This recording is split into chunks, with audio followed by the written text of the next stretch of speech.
decision. Decisions are hard. Yes, I know. You got so many options. I know, like a dog with two bones. Only, there's lots of bones and they're not actual bones because this is a really, terrible metaphor. It really kind of is. Just slightly, but do one of them. Sigh. I know, life decisions, things you got to do. And So when did we become adults? Oh, wait, I'm not an adult. I'm an idiot. there are adult idiots. Oh, shit, you're right. There are plenty out there. And it's, Whatever I am, I'm a savant version of that. Are you? Well, you kind of are. Okay, maybe not. Well, you kind of are because, like, you are multi-talented in many things, but I guess, talented in many things, but master of none. I'm a dilettante. Yes, I have been called a dilettante before, and it is accurate. Yeah. I like to think of myself personally as a Renaissance man, which is the positive way of calling someone a dilettante. Leonardo da Vinci was a dilettante, by the way. I guess so, but also that's a word that I don't use in my vocabulary, but you use in yours because you went to school and got educated and stuff. You did. Like, Yeah, I got that book learning. I got them book smarts. Welcome to the Rubber Duck Syndicate. We are back with episode something. No, we won't go with episodes. Yeah. We upload. We're trying to upload weekly. Sometimes we'll record weekly. Sometimes we might record twice. We all know it's behind the scenes stuff. You don't need to know. What we can promise is that each time we upload something, we will at least change shirts. I do, anyways. Like, I do a lot. I kind of do. What? Well, you saying I don't? I mean, I know for a fact that I've worn this one on a podcast before, but it's been months. Yeah, it's been months. But I do kind of remember when you wore that like one time. I was like, okay, yeah. I also do have another one that is I have another red Hawaiian shirt, which is not this pattern, but I have one that's it's could be red. confused for this. It could be, but I think I guess it's the slight gaming.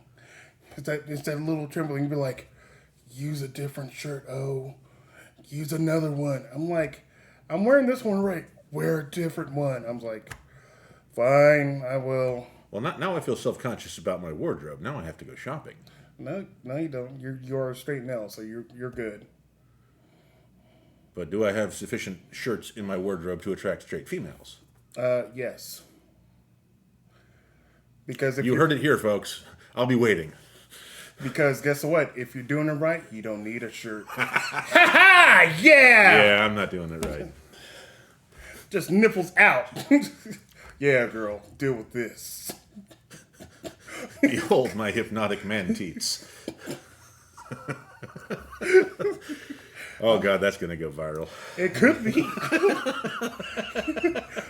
Like the Hypnotoad from Futurama. Like...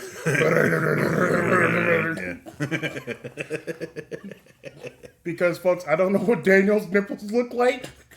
Women, you can find out. Ladies, take a shot. Find out about these nipples. The internet is dying to know. Not the whole internet, just, one woman at a time, That one woman who's making a voodoo doll of me, she needs to know. Well, she has to sleep with you first to get a lock of your hair to make the voodoo doll. So, are you willing to risk that? Yes. Why do you even ask? Women, if you want to make a voodoo doll of Daniel, just sleep with him, get a lock of his hair. My soul is negotiable, folks. It can be bartered. Probably for an economical price. Just he'll give you a soul for like some side boob. I think I get a little more side boob for my soul. The under boob or something? It's like almost areola. Why do you think so little of my soul, sir? I don't know. What do you think you get for your soul? Nothing. I have none. That explains a little. Yeah. Fuck off. Well, I also made that joke about myself, though, too. So, I am a little soulless, or I might have soul. I don't know. Like our let's talk about that real quick. So, what defines soul? Sorry. What? No. I'm making a joke that we are going to edit out because I'm saying right now we're going to edit this out. But you have soul the way R. Kelly has soul. Is that soul music? Get it? Yeah. Told you we edited this out. And that was our podcast. So, Yeah, we're done forever. See you later. Well, I was going to ask about that. Well, not about R. Kelly, obviously. I'm sorry I even brought it up. Let's start this podcast over. Just rewind.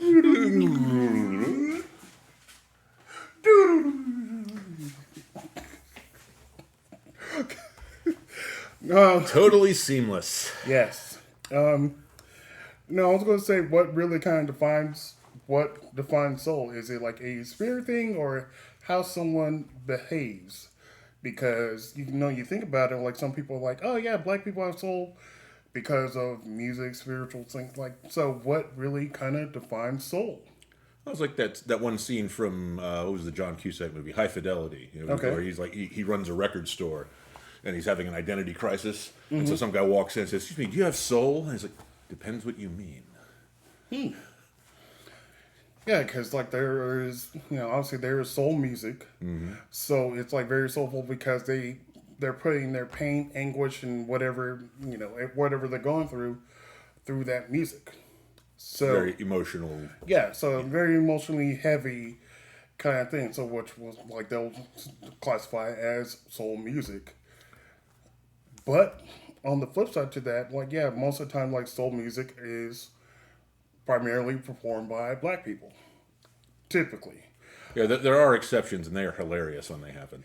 Some are hilarious and some get by. Well, but those are the even more hilarious ones. Like you'll hear a voice that is like the most soulful, just perfectly emotional voice, and then you'll see somebody and you realize it's fucking Rick Astley.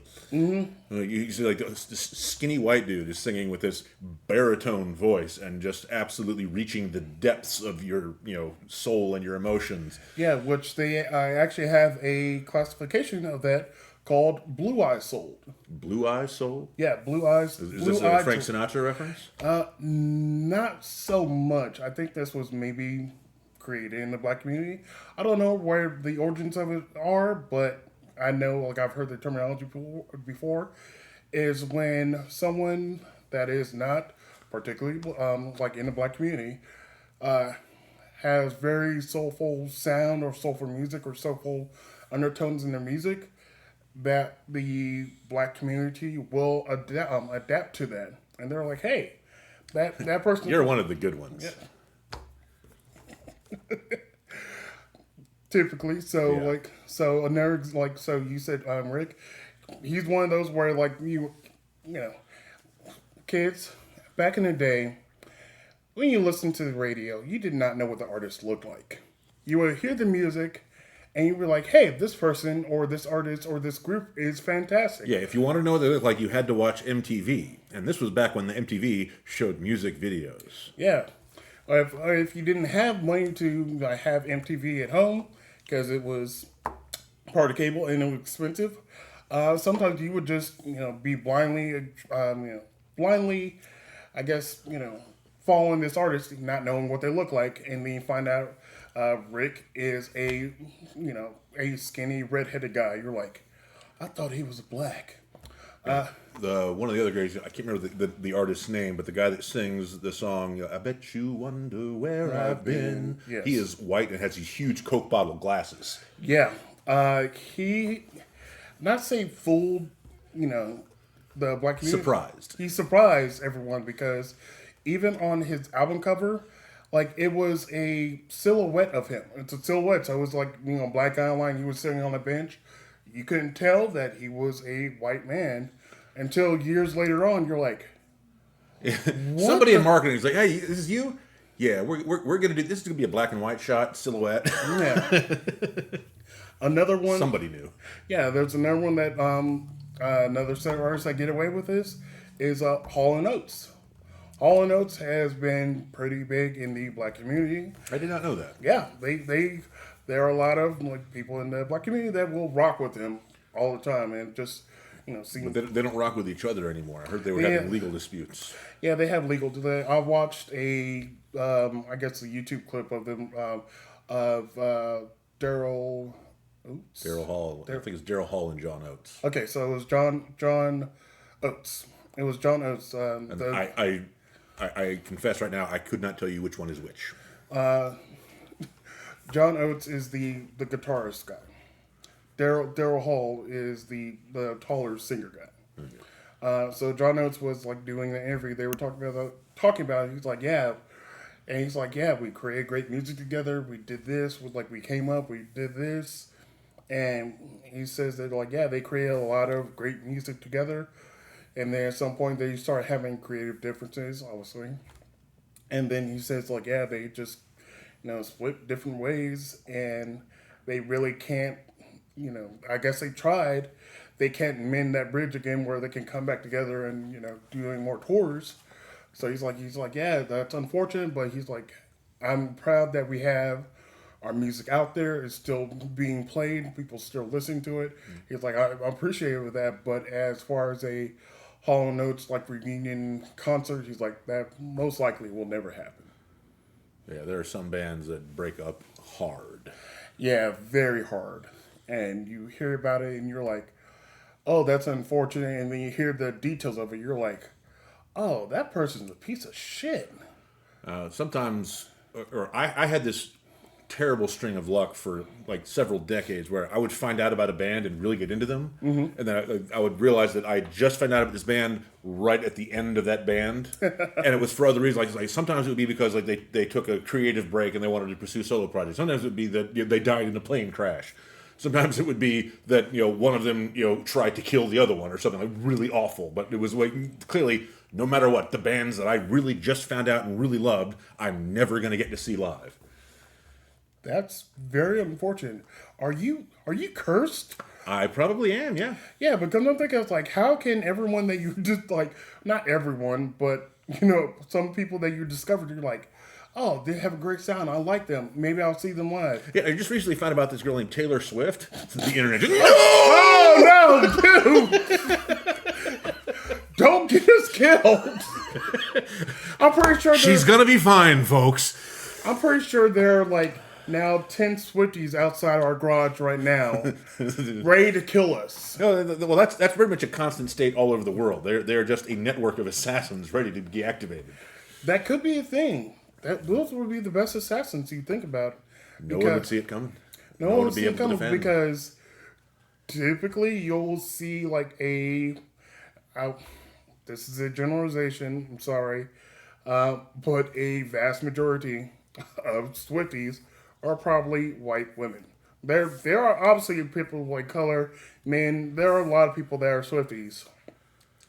Vast majority. I understand her music is quite relatable. Yeah, it is quite relatable, but you also think about it like, okay, she makes a lot of songs about like breakups, heartaches, and things like that, and she wrote, I guess, a lot of songs about like past exes and past relationships. But she's now like 35, or like she's like in her 30s. How? Like, are all your relationships bad, or is it you? Isn't she famously dating what's his name from the Chiefs? Travis Kelce? Travis Kelce from the Chiefs, yes, and they are engaged. Oh, they're engaged now. Congratulations! Congratulations to you guys. Send us a gift because that's what you do when you get engaged. You send strangers on the internet gifts. Well, that's what they should do. Like we mentioned it. It's we're the first ones to ever talk about it. Oh, yeah, absolutely. Yeah, and we heard that whole thing about, you giving everybody on your tour, like, tons of money for working for you. So apparently you're Oprah-level generous. So maybe we'll get something. Possibly. Yeah. Like, whenever you guys get married, just send us a gift. We'll have our address available at some point so that you can do that. But, yeah, you gotta think about it. Like, all right. You've had a number of bad relationships. It happens with folks. But but is everyone terrible? Or like at some point, can you realize you're like, hey, maybe the issue is me. Maybe I'm. I think she did have a song saying something like that. It's But me. she is a prolific songwriter, so chances Yeah. are she has touched on that subject at some point. Yeah, at some point, like somebody in our chat will say like, yeah, she wrote a song called this and this. Okay, cool. And these other Please, 12 songs. these other 12 songs and cool. Please list them so that we can look and maybe listen to it. I know there was one song where it's like, it's me something. The problem is she did have a song saying it was her. So people should recognize that overall. Like, if you've had like say two bad relationships, understandable. But if you have like 8 bad relationships and they're all the other person's fault, it's not all their fault. Maybe it's you sometimes. Just a little bit. And on a related note, sometimes singer-songwriters will use the actual will make music and release music that is clearly something that they were using to help get through a breakup, Yeah. and maybe should not have been released publicly. Like what's her name, the tiny one, Ariana Grande. Okay. Oh, I thought you were going to say Sabrina Carpenter, but She's also a tiny one, but I don't know. Yeah, a I lot can of- identify. I think one Sabrina Carpenter song and maybe like 1 or 2 Ariana Grande songs. I probably like I'll hear a song and be like, oh, okay, I've heard the song before. I wouldn't know who it was, but continue. It's on. not that we don't like you; it's that we're ignorant. Yeah. We're also we're not your key demographic. Yes, we're also old. Yeah, I want to touch upon that later on, but please continue on. But I think she was dating Pete Davidson, which is that is its own topic for another podcast right there. Is Yeah. Ariana Grande and Pete Davidson, which I guarantee you we are not the first people to talk about it or notice it. And actually, let's not do that. No. Oh, so you want to move past that? Well, past the Pete Davidson, but when she broke up with him, she had an album, or I don't know if the whole album was about the breakup, but she had this one song, or maybe it was the name of the album, but it was "Thank You Next," which is possibly the most obnoxious thing you could do. Because it just she made a whole album basically trying to humiliate Pete Davidson. And then he famously started dating pretty much everybody. Yeah, I think Pete Davidson is doing okay, and he's regardless of how bad that breakup was, I think his mental health is probably better than mine right now. I think that's because of money. Yes, yes. Money helps. So yeah, Pete Davidson. Yeah, we got nothing on you really. I mean, No. good for you, and also Ariana Grande, because I mean, why not? If you can make millions of dollars being petty about your ex, I think you've already won. Oh, well, I can't make money about being petty about my ex. Because you're too good of a person. No, that's not it. Because you're not talented. No, that's not it. It's one of those. I'm going to move on to something where You should hear him at karaoke, folks. He's actually pretty good. I'm pretty decent. I will say that. I'm not good. I was like, I can hold a note for a good bit, so I can do that. But related to music, where we're saying that, like, yeah, we are not part of Ariana Grande's or Sabrina Carpenter's fan base. There's probably a reason why, and I kind of theorized this in my head. I'm not saying you particularly. I think when we get to a certain age, we kind of get, not say stuck. We get into a groove where we're like, hey, we're still listening to stuff that we listened to as we were, say, teenagers in our 20s. And not say not grow beyond that, but we have that comfort level of that. So I still listen to very, very often Franz Ferdinand, the band. I first heard about them when I want to say they released their first song, Take Me Out, when I was probably in high school. And they still produce music still to now. But as far as listening to more artists that are out there, I really haven't really discovered more because I haven't really been actively looking. So I think a lot of folks kind of get stuck in I will say a little time bubble of when say they're teens up to their 20s, maybe late 20s, and then beyond that they're like, I don't really want to, not saying want to, but they don't listen to or explore more outside of that. Well, I have a related theory, which, yeah, and of course now with streaming technology and Spotify and stuff like that, the theory is I guess it's to be tested, but music, like the music that you're into or that I was into, I see it as largely a function of what I was doing socially at the time. Like I found a lot of music when I was in high school. I listened to what my parents listened to before I got to high school because I was in the car with whatever my parents were playing in the car. Yeah. And that was true at home too. I just didn't have my own musical tastes for a while. Then I started finding things that I kind of liked, and in middle school and high school, and being introduced by people there, or seeing T-shirts that people were wearing and wondering what that is, and finding out about it. And yeah, because like in middle school, you start expressing yourself a little bit more because you're starting to. Your hormones, and you want to start kind of rebelling a little bit. You're trying to figure out that there's more to you than just, whatever mom and dad say you do. Yeah, because like around that time, you're, 12, 13, 14, you're trying to find your own identity because like they're just kind of shaping you to be a decent person up to that point, and then you're like, I'm going to be this. So, but continue on. Sorry. Yeah, well, but the time when I was introduced and listened to the most music ever was when I was in college. Mm-hmm. And that was because I was meeting all new people, and I even had this thing that I did for several years that I love, and I wish I could recreate in some way. But swapping mix CDs with people. Ooh. I fucking love mix CDs. Yeah. And I found all kinds of great music that way. I found stuff that I'd never be exposed to any other way than by just this is some random thing that I thought would be cool to include on your little mix CD project. And then I spent a lot of time listening to music in the car when I was driving, to campus regularly for class. So I spent more time in the car because I would, go back and forth. It wasn't like, if you have a regular job, you leave the house once and commute, and then you commute back at the end of the day. Mm-hmm. I was going different places and meeting people and having social interactions all over the place. And then also I was in school in Raleigh. And so periodically I would have long drives to come back home to Charlotte or go other places. So I was in the car a lot more. And so that was my primary location for listening to music. So I had CDs all the time.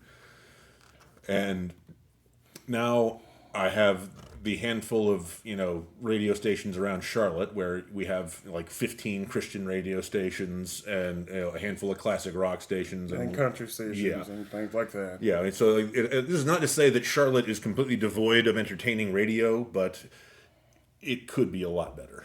It could be, but that's also not say a dying thing, but not a lot of people are listening to the radio anymore. Radio actively, like in their car or even at home. Now it's more about like they're listening to like what they're comfortable with at home, like via like Spotify or like Apple Music or what's another one? Like Spotify, Apple Music are pretty much like the bigger ones. They still have Pandora? Pandora still exists. Pandora is still out there. Like what, Tidal or like that's the one that Jay-Z does? Yeah, it's like things like Tidal or Tidal, like kind of like Tidal Wave, possibly. But they're listening to stuff that is catered to them because they're like, oh yeah, I definitely love, because like even mine, like I definitely love Franz Ferdinand. I definitely love Queens of the Stone Age. I definitely love Muse. Somebody put Queens of the Stone Age on a mix CD for me once. Ooh, nice. Yes, and that was how I became acquainted with the idea that there's a genre called desert rock. Yes. Yeah, desert rock is pretty, I love it. Because essentially what, in my mind, or my terminology for desert rock is you're listening to this particular CD and you're on a long trip in the desert. It's like from here to here is an hour and a half away. There's nothing but desert. There's no sights. You can't really see anything, but you have this music that is not really dry, but it has like punchy rock to it where you're like, okay, there's going to be long strings where it's going to be like, okay, they're building up to it, and then it just gets to it. I love it. Sorry, before we continue with that, like I don't think I ever actually finished my point from my rambling about different social contexts. So yeah, I listened to the most music ever and was exposed to the most new music when I was, in college, and because I was surrounded by people that were my age and, in the same sort of headspace, and so we shared music. And, like with many things, life changes after college. It does. Life changes dramatically after college, or when you start working. But continue on. Yeah, and so it's like, it's not that I'm stuck in like the musical habits that I had by that point, but it's that I'm exposed to so much less new stuff now, unless I specifically go out and look for it. Yeah. But a lot of these streaming services have good features of like, all right, if you put in, a lot of the favorite artists you have, they'll essentially influence you. Yeah, the algorithm. Yeah, the algorithm, that dreaded algorithm, which can be good and bad in some points. But they will integrate some of that newer music into like your music that you had before. Because you're like, okay, like say I love Queens of the Stone Age. Obviously, they're going to put in some Foo Fighters because Dave Grohl was the drummer for Queens of the Stone Age for a little while. I did not know that. I knew he was the drummer from Nirvana. Yeah, he was the drummer in Nirvana for like until they someone got a hold of a shotgun. Now, sorry, speaking of like good music that you don't hear very much, I think it's Nirvana's Unplugged concert when MTV Unplugged, just the acoustic stuff. There is some great stuff from that show. Oh yeah, that was like one of their better sets because it was recorded, not recorded live, but everything was unplugged. It was all acoustic, but they also released an album of it. And you listen to it, you're like, oh, this is fantastic. You're like, because it was grunge, and everyone just kind of heard grunge of being like this loud, the distortion and like the music that you can barely understand anyway. But then suddenly, oh yeah, there's music behind it. Oh yeah, they are actually musically talented people that play this music. Yeah, it's a genre that is popular at the moment, but you can also slow it down and play it acoustically, and it can still be good. But yeah, he was the drummer for Queens of the Stone Age for like a little while. Not sure if he was on break from Foo Fighters, but I think maybe he just toured with them or something. Yeah, he toured with them for a while because that's how I got introduced to Queens of the Stone Age via Foo Fighters because I like Foo Fighters. MTV showed a video of Queens of the Stone Age. I seen Dave playing the drums. I'm like, the fuck is this? I was like, what's going on? And then I'm listening to music. I'm like, all right, I like this. And then went and bought the album and been a fan since. Oh, this is a neat little segue into supergroups. Okay. So sometimes you'll get, members of other famous bands that, do side projects and get together and, sometimes they'll try to remain sort of anonymous, but sometimes it's all about, the celebrity. But sometimes you get great stuff. Sometimes you get, at least mildly interesting stuff. Like I'm honestly not sure how I feel about. I think it was Temple of the Dog. Yeah, that was a super good. Like one of the guys, or some of the guys from Stone Temple Pilots and a couple of other bands. Stone Temple Pilots. Soundgarden was one of them. Soundgarden. Yeah, but I want to say Temple of the Dogs was. I'm not 100% sure. I thought that was prior to both of those bands. Now that I do not know the timeline of. For some reason, I thought that they were a super group that was because those bands were popular and they just did that one-off project. But it could be the other way around. They might have split up and formed their own bands. I'm thinking I'm thinking. Chat, let us know. Please let us know because there's some music fiend out there. It's like no, I know. Yeah. Type it out, please. Let us know. We need you. We need you. Yeah. In the weeks to come after we post this and look later on, we'll look for it in the chat and we'll call you out. Be like, hey, our duckling Ronald told us this. Thank you, Ronald. We don't know what your name is yet, but we're gonna call you out in the future. So look for us to mention your name. We're going to assume your name is Ronald. Yeah. If it's not Ronald, just assume your name is going to be Ronald now. So that's what's going to happen. But yeah, I want to say Temple of the Dogs was prior to both of those bands. Like they released it and then maybe there was some conflict. And then like half went to making Stone Temple Pilots, I guess. And the other half made Soundgarden. Huh, okay. Yeah, I knew that they were related. I thought it was the other way around. It could be. We'll know it by next week. Well, we'll know at some point. Yeah. But I'm going to bring up something else because, well, or are we going to get sidetracked or were we going to thought of something else? Well, okay, so I'm not sure if we never exactly have a plan for this, but we were talking about bands and new music and side projects, and now we're talking sort of about supergroups and specifically Temple of the Dog, Yeah. which may or may not be a supergroup by the definition. Now that I've met with this new information, so Yeah. up to you. Where do you want to go now? We actually we wrote down something. Oh yeah, we had a list. We're staying on topic today. Sometimes we stay on topic. Sometimes because when we come and record this podcast, we don't have an idea. Clue. We don't have an idea or clue what we're going to talk about. We just kind of riff because we do that when we actually have our conversations with each other, and it will go on for hours, and it'll be something that we talked about already, which hopefully we will not run into. Yeah, we are still there's still a non-zero chance that we're going to have like 5 podcast episodes about the same damn thing and not realize it until they're all published. All right, we're going to say it at the same time because I think we're both. Well, we've done this on several topics, so we got like a 1 in 3 chance. We're going to both say it at the same time. Hopefully you're locked in with me. I'm going to say it in my head. Okay, ready? 1, 2, 3. Sasha Oates. Mitchell. See, folks, we're worthless at this.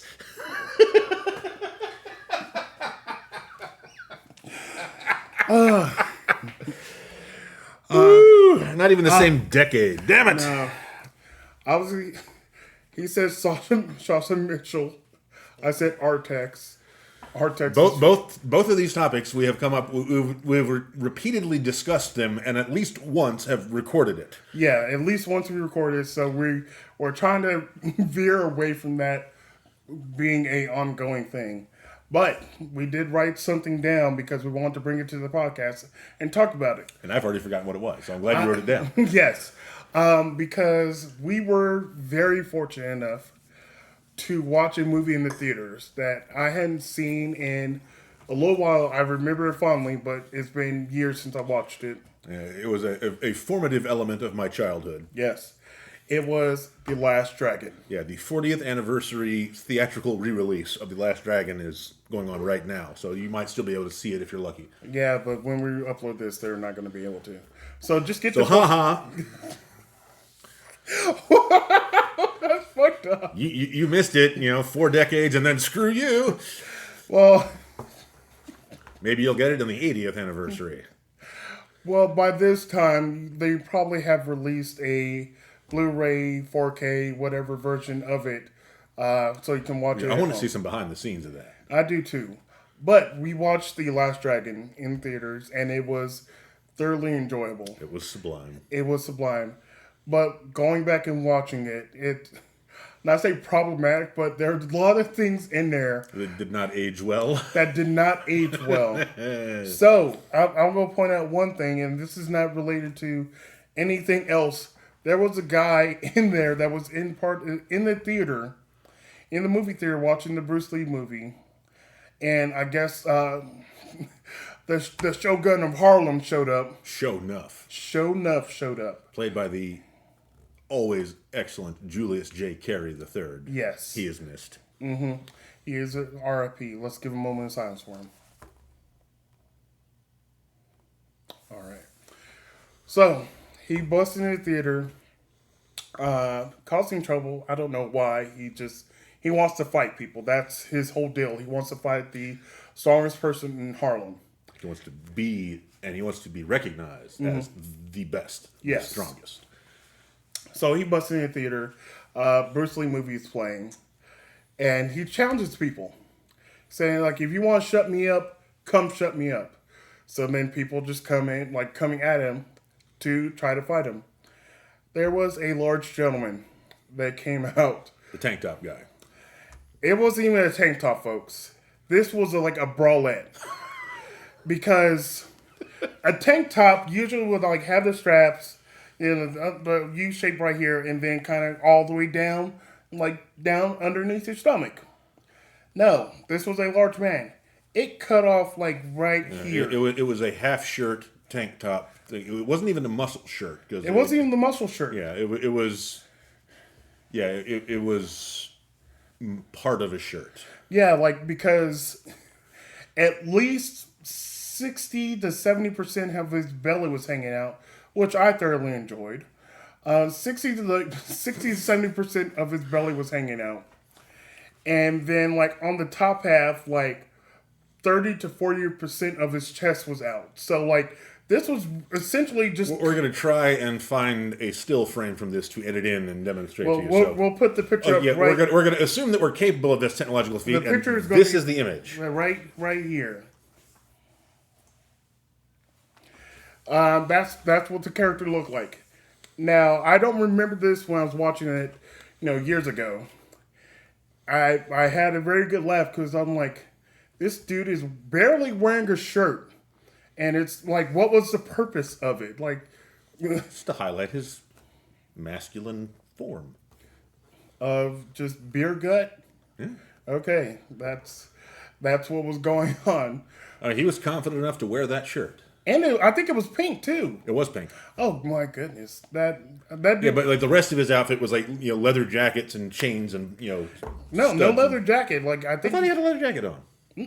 That was the guy he was next to. Oh, the guy next to. So okay. obviously this was just the tank top. This was just a tank top. So obviously that dude in the tank top and the dude that was wearing the leather jacket and the hat and stuff like that, they were obviously a bear couple. They were gay.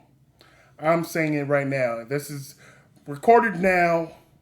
Saying this, that was a gay couple that was watching that movie because they came down together.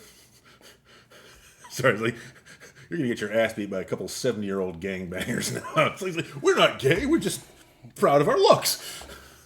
I'll take on some older dudes. Not touching it. I will. Okay, speaking of back to what we were talking about and not Yes. this topic altogether. Yeah, so that was very entertaining to see. But the overall thing of like, yeah, it still holds up, folks. The movie still holds up. But there are some aspects that are questionable. Yeah. So what was the thing? Was it just like, is it racist, or like how racist is the Last Dragon? I just wrote down, or just like talk about problems with the Last Dragon. Yeah, talk about problems with the Last Dragon. Yeah. I just wrote down, is the Last Dragon racist? Yeah, and this is one of those. Well, like all questions of racism, it's context dependent. It depends on who you are and your point of view. Yeah. But on the one hand, is this Barry Gordy and his loving homage, I don't know what the correct pronunciation of that is now, loving tribute to like the kung fu movies of the 70s and 80s, but it just happens to be through the lens of black culture, or is this a complete exploitation flick that is cultural appropriation and racist against all of Asia? Yeah, because there were some things that were iffy.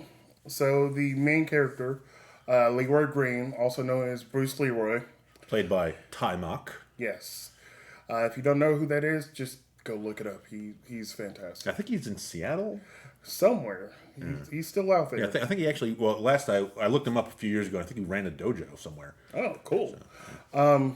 But he is a African American male who is taking on Asian culture and wearing the garbs pretty much all the time. Yeah, wears the traditional like big buttons silk robes, and I think it is called a coolie hat, the big straw hat that the dock workers used to wear. Yeah, because there was a lot of people that called him a coolie. He's like, "Are you a coolie?" He's like, "No, just."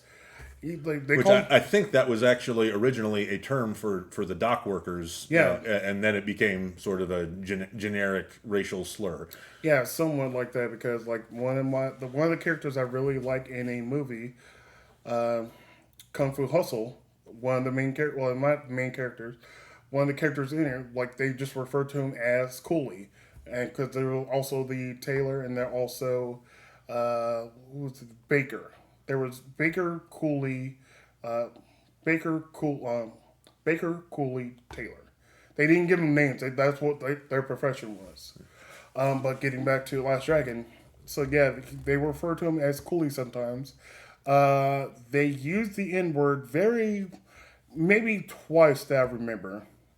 Yes, but it was not used by white people. Yeah, Notably. not used by white people. I think. They at least got that bit right. Yes. We're looking at you, Quentin Tarantino. Yeah, he says it a lot, and not because like he says like, "Oh yeah, you use it in the movie," and I was like, "Slow down, please. That you're using it way too often." So it's a movie. I can use it like we're gonna say you're gonna say it, you're gonna say it, you're gonna say it, you're gonna say it 5 times. You're gonna say it while stepping on a guy's head. Yeah, you can refer to the word. Don't just say it in an interview because that just makes it very weird. And I know that he has his reasons behind that. He's like, oh yeah, I was like, don't stop, just stop. We appreciate your movies, but sometimes you're going a little bit too far with it. If that's like saying if someone is like visiting your house and they're staying for a little while and they call you the N word.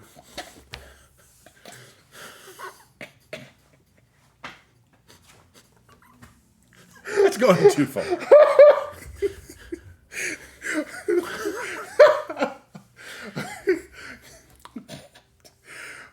So remember this ironclad rule of etiquette, folks. If you're staying at someone's house, don't call them the N-word. Okay. We need to finish up throughout the last dragon. So they did use the N-word a couple of times, which was okay. One person that was in there that I forgot about, William H. Macy, was in there. This is way early in his career, so he's basically playing a side character that literally has one scene. Yeah, he has one scene, but he played it up. I was like, that's William H. Macy. Yeah, also, Chaz Palminteri is in there, but you might miss him because he's only in there. I think he has 2 lines. Yeah, he has like 2 lines, and then he's out. Yeah. But there was a lot of people that were in there. But we were talking about like, is it's still, I will say it's still a fine movie. There are parts of it where you kind of like cringe up a little bit, but overall it wasn't crazy racist because they were essentially honoring a lot of the Asian culture and black culture and putting that together and not really overdoing each part too much, because there were some Asian guys that kind of, I guess, were portraying or have like a little bit of the black culture in there, in what they were doing. So that wasn't anything that I was like, that's blatant racist. I was like, no, they're adapting to the culture of what's around them. And I am, the farthest thing from an expert on this, but as I understand it, like specifically kung fu movies and that tradition has been a huge part of black culture for a long time. Yeah, definitely. Like that's where we get the Wu-Tang Clan. Yes, yeah, because there has been so much influence about, like, say, martial arts movies, and we'll also tie in anime to, like, say, black culture. That is this where everyone knows Piccolo was black? Yeah. Well, we can argue about that because, like, is Piccolo could be black because, like, I think canonically he is like 7'4". He is a very tall man. I can almost say, hot take, Goku's black. And hold on. Like, we really don't want to go down that route. I was going to say right now, not because of the monkey factor, okay? Fuck y'all. Yeah. All right? Getting out ahead of that one, we were on the same page. Thank you. Yeah, it's like, no, not because of the tail. No. No, I was going to say, like, Goku's black because he typically abandons his kids all the time. Yeah, glad we got that potentially racist thing out of the way. Good work, O. I'll take the hint. I'm okay. I'm pretty sure people have talked about that before. Yeah, probably. I don't know where we can go from here. We can't go anywhere from here because that's where we're going to end the podcast. Absolutely. Bye, folks.